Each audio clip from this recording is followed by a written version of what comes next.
They say we should have known better than to fall so deep down into this rabbit hole. Get we found. ready. It's time again to venture down the rabbit hole into the world of cybersecurity. You're plugged into the podcast for security leaders and practitioners with a business sense. Prepare for unique interviews, insights, and practical advice that makes your job just a bit easier. And now, please welcome your guides on this adventure, James Jardine and the White Rabbit, Rafal Loose.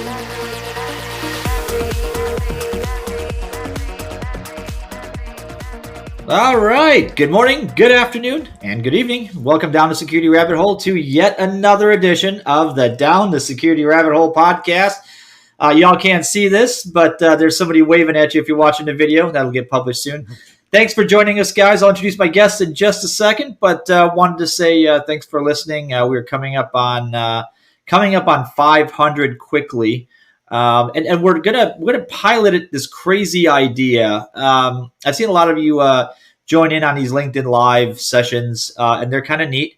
And it kind of is a broad audience. It's very much more business focused than some of the other things. But we're gonna do something called Rabbit Hole Lunch, and we're gonna start off once a week. We're gonna pick a time slot. It's on the Down the Security Rabbit Hole LinkedIn page. Go find it. Please go vote. I put it out on the Twitter as well. Give me a preferred time slot. And we're just going to do like a 10, 15 minute, like what is up right this week? Like what's top of mind? What's going on? What's in the industry? And we'll see if you guys are interested and we'll see if that rolls. I think it's going to be kind of fun. So look for that coming soon. Check out the YouTube page. That's been out there for a bit and rapidly accumulating your likes and loving that and subscriptions. And of course, join the RSS feed and I don't know, anywhere else you find anything that we do. All right. Without further ado, this one caught my attention because I love a good Twitter rant, and trust me, nobody loves a good Twitter rant more than this guy right here. And I saw my guest here go on an epic rant on vulnerability management, and I basically went, "Spirit animal, we must talk." Here we go. So, Travis McPeak, man, hey, welcome to the show. Hey, thanks so much. Happy Friday. Thanks for having me. Happy Friday indeed. We're recording on a Friday in case you guys haven't been able to figure that out. All right, so bring us back to your epic rant and we'll take it from there. Okay. So if you think about vuln management, right? It's so simple. When I was in school, I wondered, not to. Yeah, you shouldn't. Just bury your head in the ground, have a good day. So we all learned about this in school, right? Just patch the boxes. It's so simple. Why doesn't everyone just patch the boxes? And I wondered this before I got into industry. I was like, it seems obvious. You know, Microsoft, Linux, all of your vendors, they make these patches available. Like, why not just apply them? And then I came in, fresh and wide-eyed and security naive, and then I learned the reason why. And basically, there's a ton of reasons why this doesn't happen in an organization, and that was the nature of the rant. You want to just dig in or stop there? Oh no, keep going. This is great. Okay. I want to give me the full rant, baby. Okay. So a whole bunch of reasons this doesn't happen. One, you don't even know the system exists, right? So organizations are all chaos. And in any sufficiently big organization, there's a significant amount of machines that you don't even know about. Somebody just spun it up and it's sitting under their desk. Somebody spun it up in the cloud and it's sitting there. It has no real owner. It has no real identified purpose. And maybe they left the company and it just falls behind on the patches. This happens all the time. Another reason is because people are afraid to patch it. So anytime you change anything on the system, right? An operating system, an app library, there's a reasonable chance that whatever change happened is going to break your app. And the dirty little secret is, as much as we all wish that we had perfect testing, we don't. So a lot of times we do an update and then somebody comes screaming and says the metrics are on fire. What's going on here? And over time, developers learn, like, you know what, like if I do this, someone's going to come screaming at me. And if I don't do this, then nothing happens. So people will learn not to patch because they want to keep stability. There's like tons of other reasons too. Like, really like the idea is that people are doing busy, like they're busy, right? They're trying to deliver features for the business and even doing the patching and like making sure that things are good. It's complex. It takes away time. So these are all things that I learned about why it's not as simple as just do the patches. And I wish Okay, Siri. I wish that current me could just go back and tell college me why this is so hard. So having about, I don't know, we'll call it an even 24-ish years of living this. That's why this may or may not be sweet tea. Don't judge. No judges. So where do I start? Well, yes. Why can't we just patch? Security purists thought. I'm happy to report that ever more significantly, that mentality is going away because a lot of us are infusing what's called commonly referred to as practical experience into the infosec mindset, and we laugh at that. But look. It sounds simple on the outside. Like, look, there's a box that's missing a patch. Just apply the patch. Like, the vendor supplied it. How hard can it be? And I had that mentality early in my career, and I'll regale you with a fun story. A long time ago, in a very small company that managed a very large company's IT, there once lived an IIS-4 server. If you don't know what that is, look it up. It's probably in the archives of Microsoft's things that they wish they'd forgotten about. But it served web pages back in the early 2000s, and it did some things and ran Cold Fusion on top of that. Again, speaking of things that should be in the archives. And there's an IIS bug. And, it was my job to maintain the security system, so I saw it come out. I looked at it, said, yep, we're vulnerable to this. I did the responsible thing. I tested it on a like system, like-ish, because we had production, we had QA, we had test, right? And then we had dev. Dev nobody messed with because God only knows what the hell happened over there. But test was an environment that was supposed to be like prod-ish, and QA I wasn't allowed to touch because that's where the real testing happened.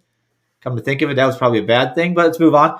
And so on a Friday afternoon, I went into the test environment. Developers went to lunch. I applied the patch. I let them know about it. They came back. They're like, yeah, everything's fine. Why? I'm like, okay, cool. Just double checking. When the company went home at 4:30 on a Friday, I stayed a couple minutes late, applied the patch to, I think, 4 or 5 IIS servers, rebooted, no errors in the logs. Opened up the web browser, went to the website, went cool, went home. A couple hours goes by, and, I'm happily enjoying Friday night. And I got, paged on an error that was being thrown on the website. And I'm like, this is some developer thing. I'm not touching this. They probably did a release. Ignored it. Saturday morning comes along. Saturday afternoon comes along. I'm seeing more of these. And I'm like, the developers will fix it. This is not my problem. Sunday morning, I get a call from the CTO. Basically, it sounds like this. What the hell did you do? None of the functionality on the website works. We've been on the phone with the vendor all night for the past 24 hours trying to figure this out. And they're pointing to IIS being the problem. Did you do something? And I went, no, I didn't. Oh, crap. I applied that patch. I'm like, there's no possible way. Like, I just applied the security fix. Are you sure it's not going to cause anything? No. Microsoft says it looked fine to me. So by about Sunday afternoon, I was going in, and since there was, there's no way to effectively roll back a patch way back then, right? You could go to add remove programs and remove it. So I tried that. That didn't work. Rebuilt 4 servers. That was fun. And turns out the patch did actually blow the crap out of whatever the hell we were doing. And the funny thing is, the reason for that was our developers were so enterprising and so smart that they had realized that there was a little loophole in the system that they could use to then do some additional functionality. Well, that was called a bug. So they were literally using the bug to deliver additional functionality. So when I applied the patch, guess what was no longer available? And hence the entire business came to a grinding halt. So yes, man, I tell you, there are so many and that's just one of those like unknown situations, right? You look at some of these massive processing systems, web servers, app servers, database servers, you apply a patch and you just sort of go, A lot of them come out in corner And you cases. look around. Yeah. They're all corner cases. That's the problem, right? Because there's a million pieces of software that lives on top of the thing you just patched, and there's no way to test them all. Did you learn your lesson about pushing to prod on Friday afternoon? I did immediately. Never did that again. Yeah. If you want to have a good weekend, no Friday prod push. I immediately retasked that job to somebody that worked for me and never pushed a patch again. So yes, I learned my lesson. I delegated from there on out. I think one of the cool things too is I advocate for all the security teams to actually own services, software services, so that they learn firsthand why patching is scary. So if you own a service, then you innately become afraid to touch it and do the updates, and you understand why testing and like all of these things are important. If you don't own services, it can be really easy to not understand where the engineers that own these services are coming from. 100%. Yep. Yeah. This is one of those things like maybe even college students should own services and patch them to understand, kind of what is the issue here. They've figured it out pretty quickly. Listen, the best, unfortunately, the best teachers are crises.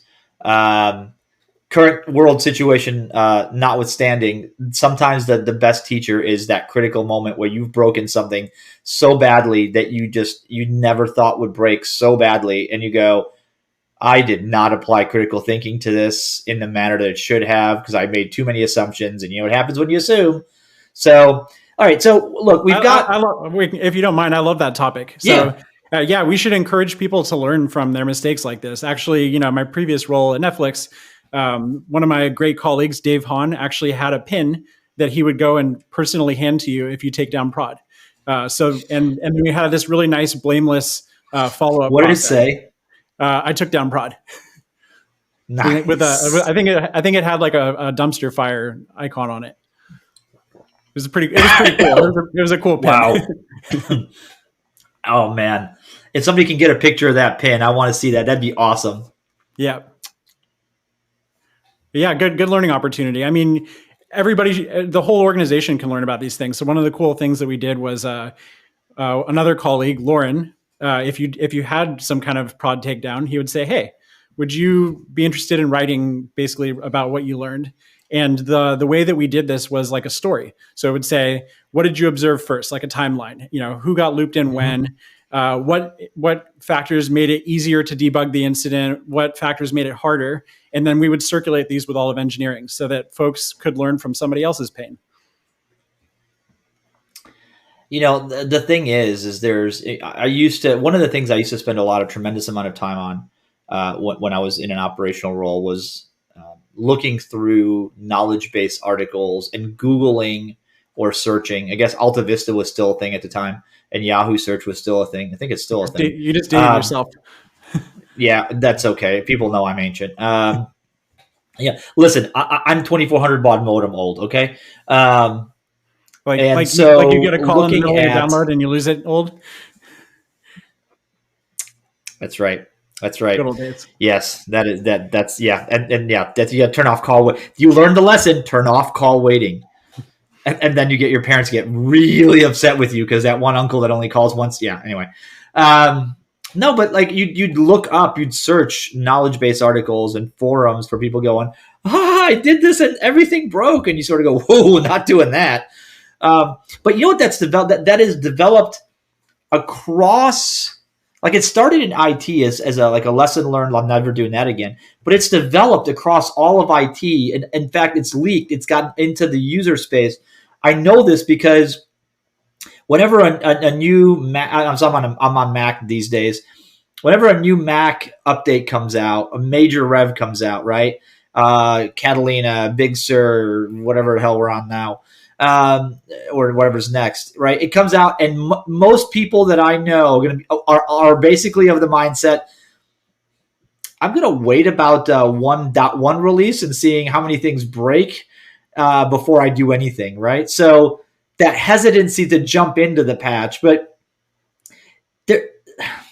you can't blame somebody for going and doing something that is security necessary right? Because we do the risk analysis. We say, all right, the risk is this thing's going to, the likelihood and the impact, ergo this, that's my formula for this at the very simplest.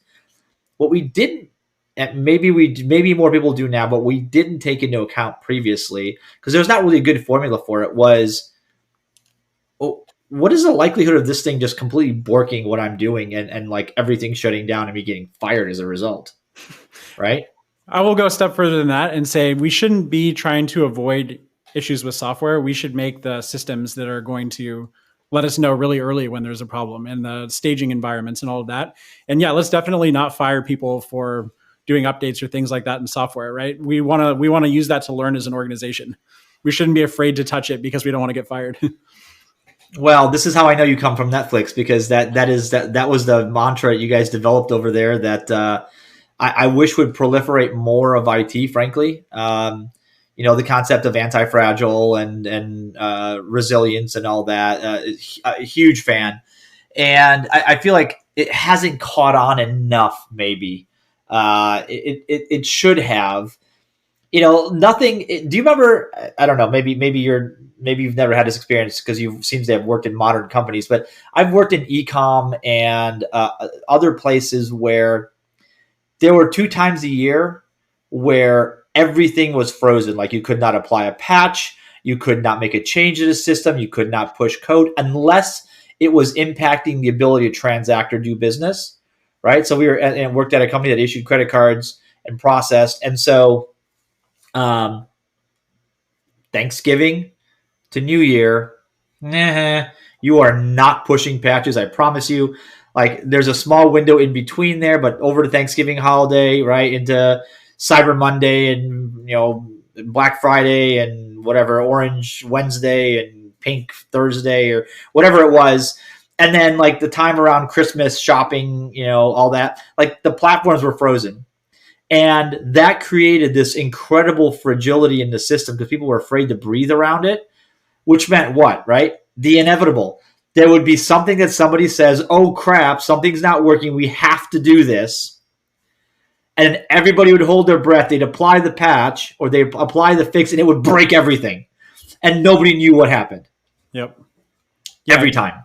Yeah. Netflix, by the way, has that too. So around the holiday season, obviously, like, people are home with their families, having a good time, watching a bunch of Netflix.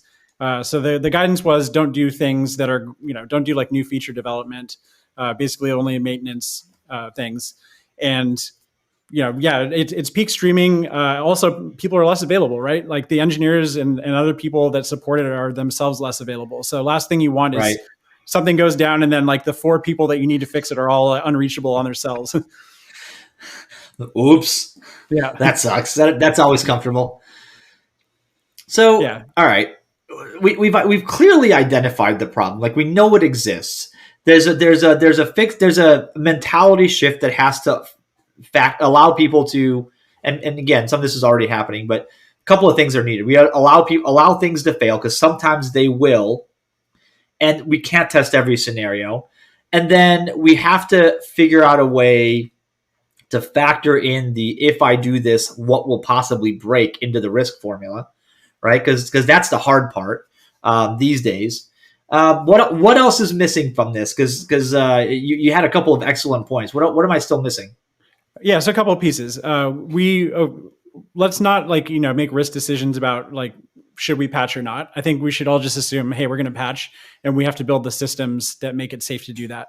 I was looking at some numbers the other day. I think missing OS patches is the second biggest contributor to a breach, and missing app patches was the third. So these are major things. We can't just avoid it.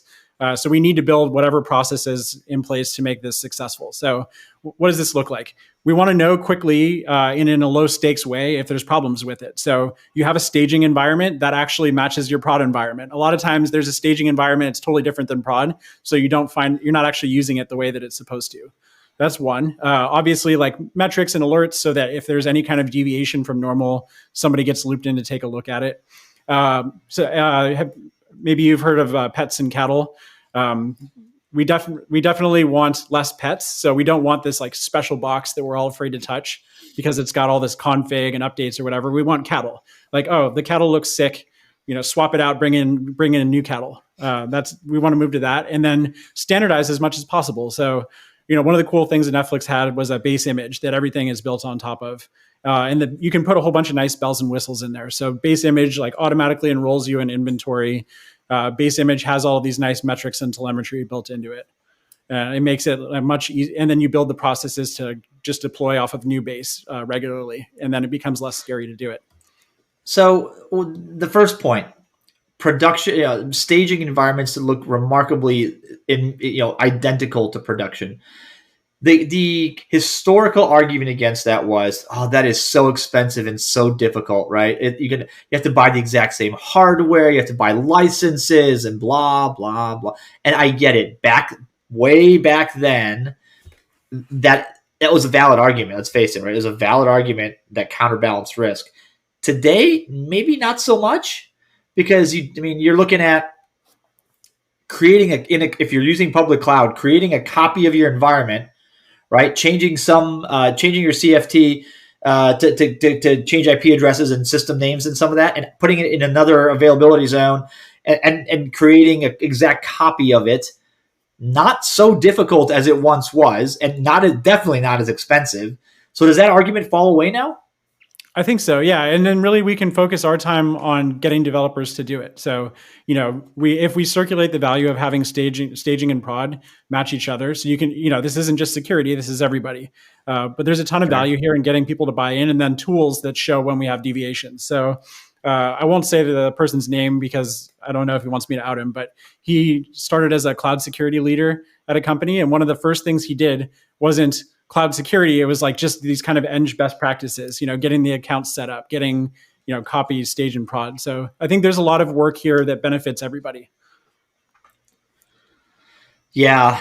I think these things are easier in modern environments. These things are easier because they're not so labor intensive. They're not so difficult to maintain.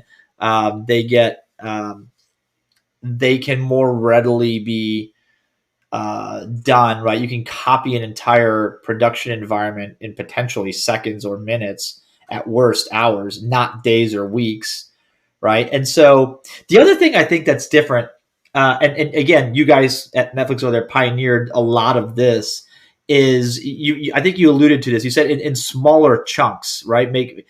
Oftentimes we'd apply patches like at the end of the month or once a month, which means there's like 6 or 7 patches going in at once.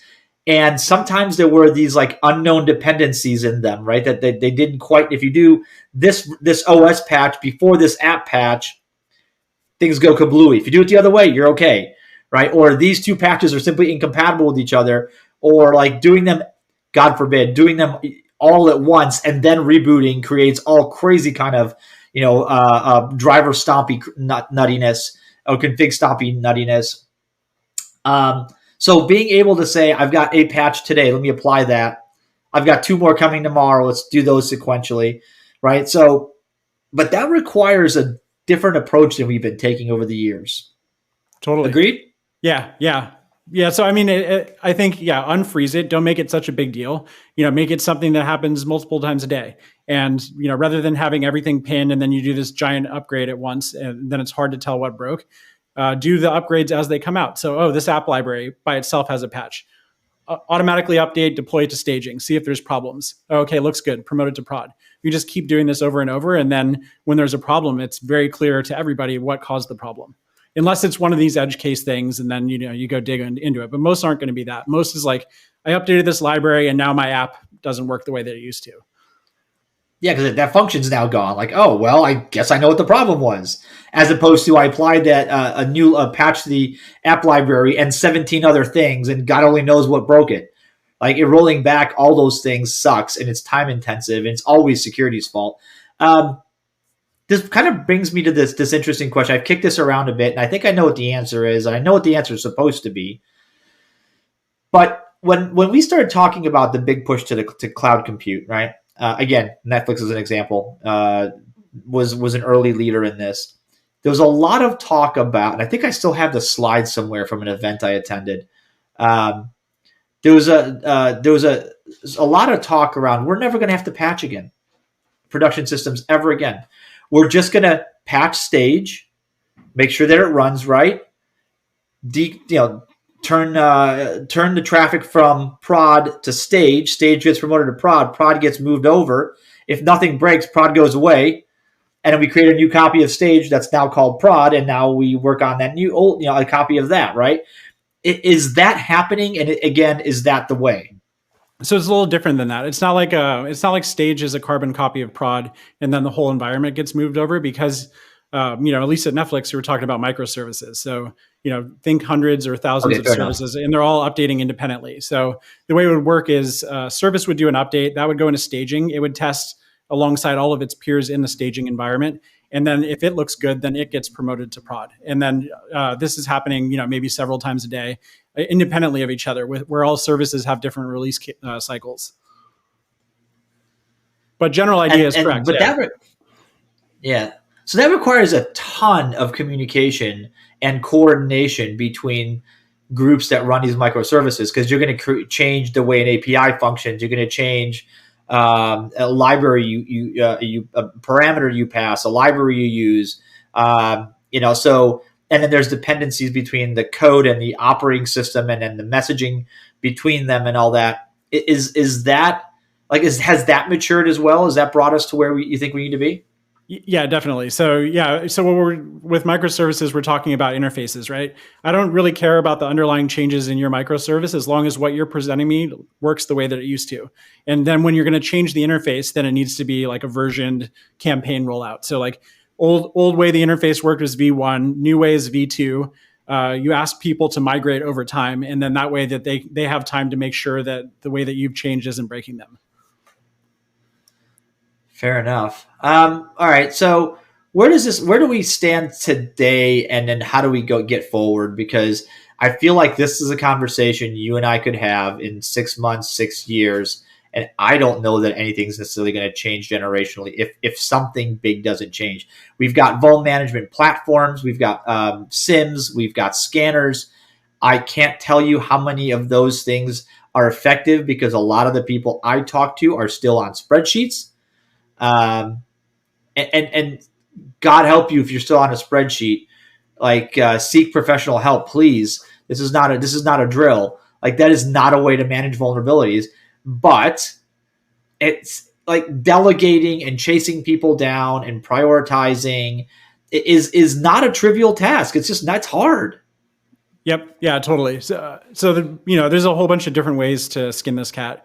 The way that I like to run security is, first of all, you get clear about, whose problem this is, right? So developers should own everything for their service, including the security. Right. And it's security's job to make that easy for them with context and services and tools and things like that. So really, security should get the instrumentation they need to get full visibility of what are all the vulnerabilities in the environment, and then get those to the developers in a way where the developers have context, and then drive accountability that way. So, really meet with your developer teams and set expectations. Say, okay, this is where, I believe based on risk the company needs to be for patching. This is how you've been doing.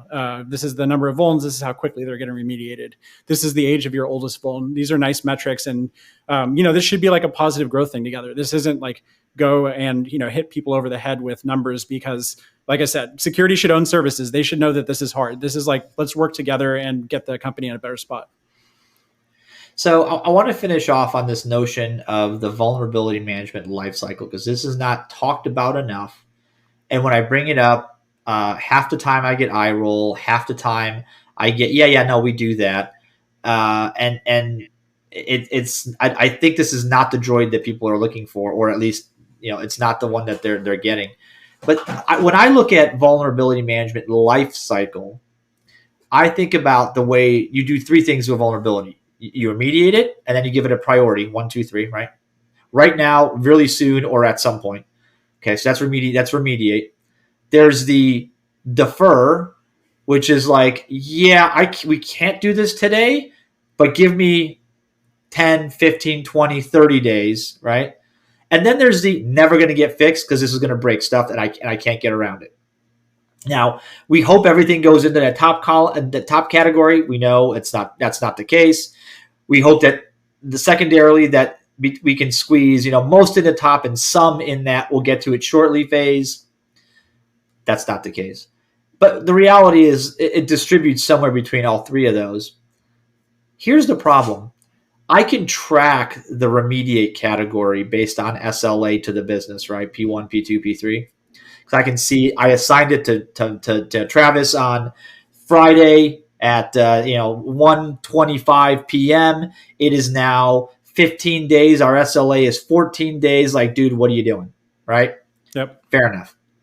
And you can check back in. You can poke people. You can threaten them. You can whatever. When we put things on defer, it goes into often if you don't have a good platform for this, it goes into this. I got to remember to go back to this in however many days they're telling me.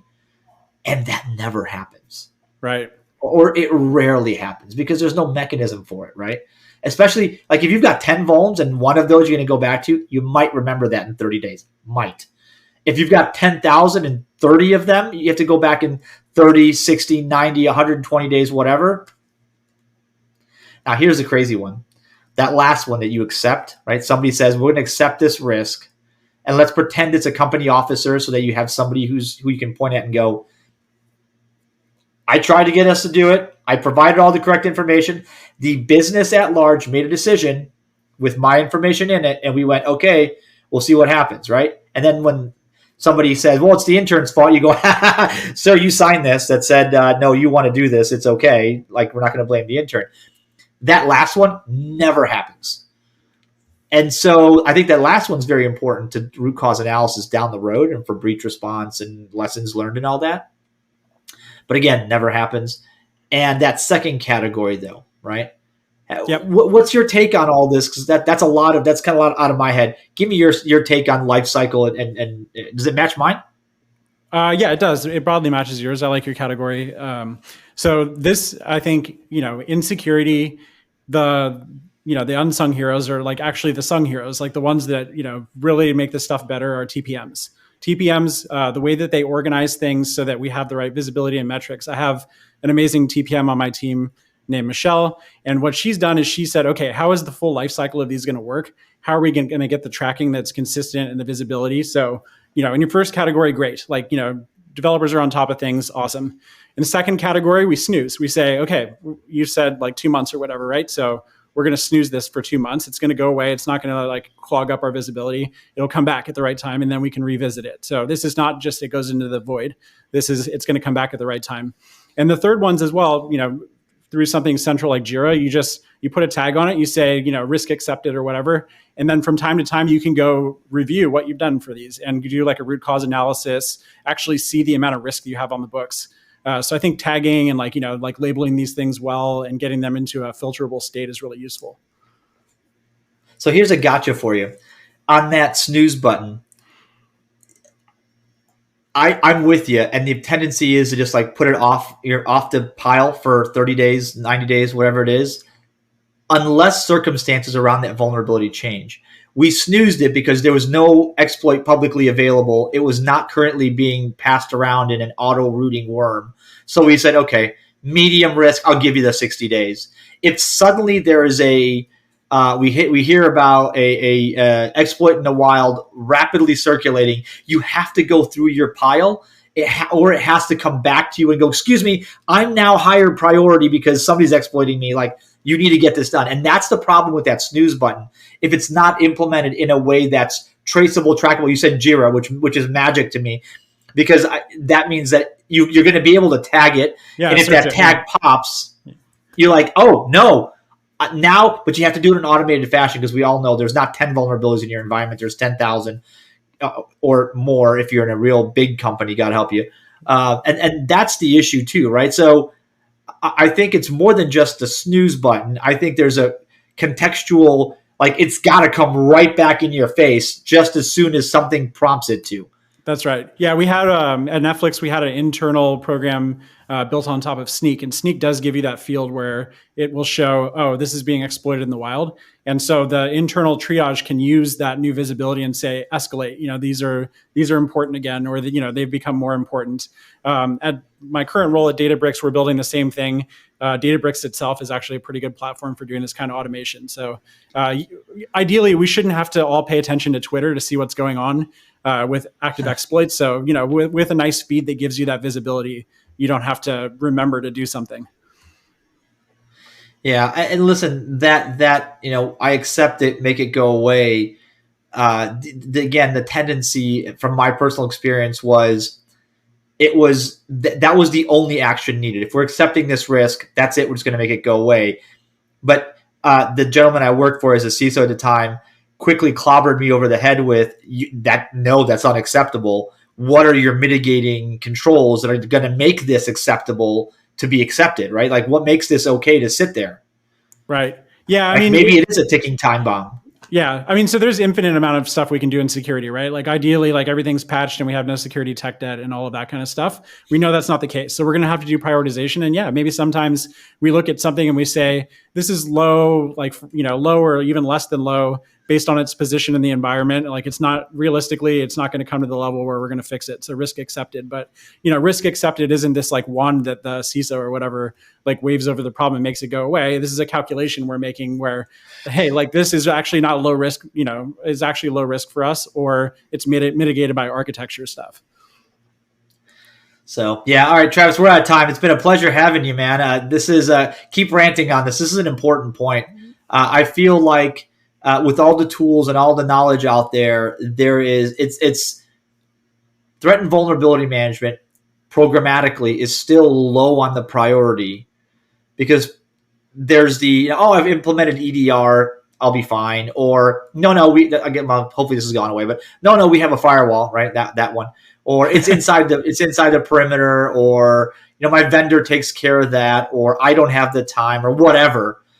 Those things have to go away because we can't keep leaving a broken lock on the front door and complaining when somebody walks by and the wind blows and the door front flings open and they go, "Ooh, look, your stuff, cool." I mean, it's self-defeating the way we've been approaching vulnerability management, and it's not sexy, and it's not there's not necessarily any news press releases, and nobody's getting industry awards for it, but it's got to get done. It's got to get done better. It just has to. That's right. Yeah. It's just one of those things, nothing new about it. You just have to, build the processes and systems and put in the work. Absolutely. All right, man. Hey, thanks for being on the show. I appreciate it. How do people find you on the Twitters or LinkedIn or whatever socials? At Travis McPeak on Twitter. My name, Travis McPeak on LinkedIn. Okay. Awesome. Thank you, boss. Appreciate your time. And folks, thanks for listening. This has been another Down the Security Rabbit Hole podcast that once again, I feel like we do this too often where we talk about a topic that we should have solved, that I can replay this entire episode in a couple of years and it'll probably still be much, much the same relevance. But here's the hoping we solve some of these things. All right. Don't forget to subscribe to the RSS feed. Go read the show notes every once in a while. I also put MP3 tags in there for you so you can later search these things if you've got a library of them out there. The LinkedIn is always a good place to chat. Again, we're launching that new show in October, so go vote on my poll to see when easiest for you to listen in or watch, tune in is. And then, of course, follow us on Twitter, and we'll see you guys another time, another place on another Down the Security Rabbit Hole podcast. Talk to you later. Ciao, y'all. As we fade out on another Down the Security Rabbit Hole episode, we'd like to encourage you to chat with our hosts and guests using the Twitter hashtag #DtSR. Please check out the show notes, catch up on any episodes you may have missed, and subscribe so you don't miss a future episode. So on behalf of Rafal, James, for now it's goodbye. We'll see you soon on another Down the Security Rabbit Hole